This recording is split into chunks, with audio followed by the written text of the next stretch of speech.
जंगल का नाम था हरितवन, जहाँ हर प्रकार के जानवर रहते थे। घना जंगल, झरनों की कलकल ध्वनि और हरे भरे पेड़ों की छाया हर किसी को आनंदित करती थी। हरितवन के राजा थे शेर सिंहराज, जो अपनी शक्ति और न्यायप्रियता के लिए प्रसिद्ध थे। उनकी उपस्थिति से जंगल में शांति बनी रहती थी। एक दिन सिंहराज को महसूस हुआ कि जंगल में कई नई समस्याएं पैदा हो रही हैं। नदी में पानी घटने लगा था, पेड़ों की संख्या कम होती जा रही थी और जानवरों में आपसी विवाद बढ़ते जा रहे थे। इन समस्याओं को हल करने के लिए सिंहराज ने एक बड़ी सभा बुलाने का निर्णय लिया। उन्होंने अपने खास सियार मंत्री चतुराज को सभी जानवरों को सूचना देने का आदेश दिया। सियार चतुराज ने पूरे जंगल में घोषणा कर दी, सभी जानवर ध्यान दें, जंगल के राजा सिंहराज ने एक विशेष सभा बुलाई है। सभी जानवर कल दोपहर सभा में उपस्थित हों और अपनी समस्याओं पर चर्चा करें। कोई भी प्राणी इस सभा को न छोड़े। राजा का यह विशेष आदेश है। अब इस जंगल में एक बंदर भी रहता था, जिसका नाम था चीकू। चीकू बेहद नटखट और शरारती था। उसकी शरारतें इतनी मशहूर थीं कि हर जानवर उससे बचकर रहने की कोशिश करता था।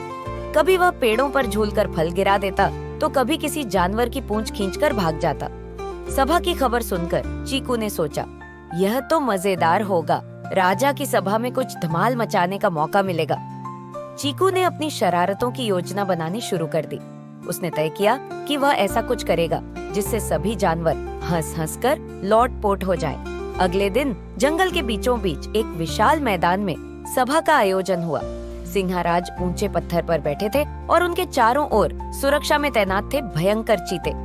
सभी जानवर एक एक करके वहां इकट्ठा हो गए। हाथी, बाघ, हिरण, लोमड़ी, खरगोश, तोता, मोर, सभी जानवर सभा में उपस्थित थे। चीकू भी एक ऊंचे पेड़ पर बैठकर सभा का दृश्य देखने लगा। सभा की शुरुआत हुई और सिंहराज ने अपनी गर्जना से सबका ध्यान आकर्षित किया। हमारे प्रिय हरितवन में समस्याएं बढ़ती जा रही हैं, सिंहराज बोले। हमें मिलकर इनका समाधान खोजना होगा। सबसे पहले नदी में पानी घटने का कारण जानना होगा। हाथी भाई, क्या तुमने कुछ देखा या सुना है? हाथी गजराज धीरे से बोले, महाराज, मुझे लगता है कि पास के गांव वाले नदी से पानी निकाल रहे हैं। हमें वहां जाकर स्थिति का जायजा लेना होगा। सिंहराज ने सहमति में सिर हिलाया और फिर पूछा, और पेड़ों की कटाई की समस्या क्या है? लोमड़ी मृदुला ने कहा, महाराज, कुछ इंसान पेड़ों को काटकर लकड़ी ले जा रहे हैं। हमें इसका भी हल खोजना होगा। सभा गंभीरता से आगे बढ़ रही थी और हर जानवर अपनी समस्या साझा कर रहा था। तभी चीकू को अपनी योजना को अमल में लाने का समय सही लगा। उसने पेड़ की शाखा से एक बड़ा पका आम तोड़ा और उसे नीचे बैठे जानवरों के बीच फेंक दिया। आम गिरते ही वहां एक जोरदार आवाज हुई और सभी जानवर चौंक कर इधर उधर देखने लगे। चीकू हंसते हुए बोला, यह तो बस शुरुआत है, और उसने एक के बाद एक कई फलों की बरसात कर दी। हर जगह फल गिरने लगे और जानवर भागने लगे। सभा में हड़कंप मच गया। तोता और मोर उड़कर पेड़ों पर जा बैठे, खरगोश झाड़ियों में छिप गए और गजराज ने अपनी सूंड में पानी भरकर सभी को बचाने की कोशिश की। सिंहराज ने गुस्से में गरजते हुए कहा, यह किसकी शरारत है? कौन हमारी सभा को भंग करने की कोशिश कर रहा है? उनकी आंखें गुस्से से लाल हो गईं। सियार चतुराज ने ऊपर देखा और चीकू को पेड़ की शाखा पर हंसते हुए देख लिया। महाराज, चतुराज बोला, यह वही नटखट बंदर है। चीकू, इसकी शरारतों ने फिर से हमें परेशान कर दिया। सिंहराज ने अपनी शक्तिशाली आवाज में कहा, चीकू, तुरंत नीचे आओ।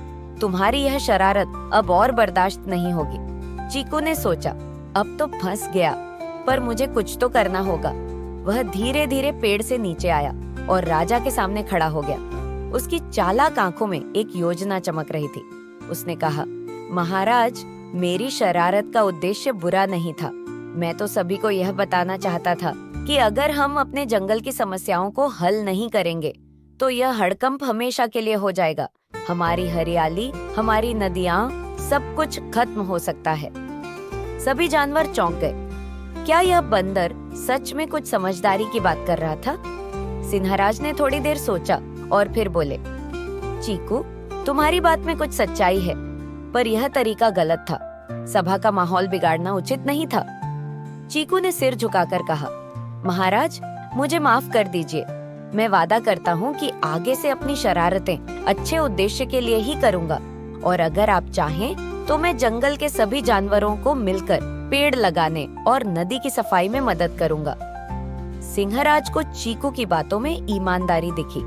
उन्होंने कहा, ठीक है चीकू, अगर तुम अपनी ऊर्जा और चतुराई को सही दिशा में लगाओगे तो यह जंगल और भी खूबसूरत बन जाएगा। हम सभी मिलकर हरित वन को फिर से हरा भरा बनाएंगे। सभा में एक नई ऊर्जा का संचार हुआ। सभी जानवरों ने मिलकर समस्याओं का हल खोजने का निश्चय किया।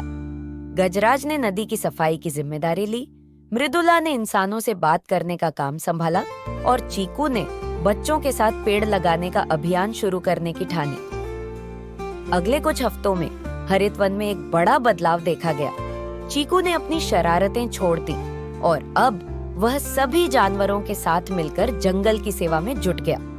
उसने छोटे जानवरों को खेल खेल में पेड़ लगाना सिखाया। नदी धीरे धीरे साफ होने लगी और पेड़ों की संख्या बढ़ने लगी। सिंहराज ने चीकू की मेहनत देखकर उसे हरित वन का रक्षक नाम दिया। अब हर जानवर चीकू को सम्मान की दृष्टि से देखता था। उसकी शरारतें अब भी थीं, पर वे हमेशा किसी अच्छे उद्देश्य के लिए होती थीं। यह कहानी हमें यह सिखाती है कि शरारत को सही दिशा में बदला जाए तो वह भी उपयोगी बन सकती है। साथ ही एकता में बड़ी शक्ति होती है और मिलकर काम करने से हर समस्या का हल संभव है।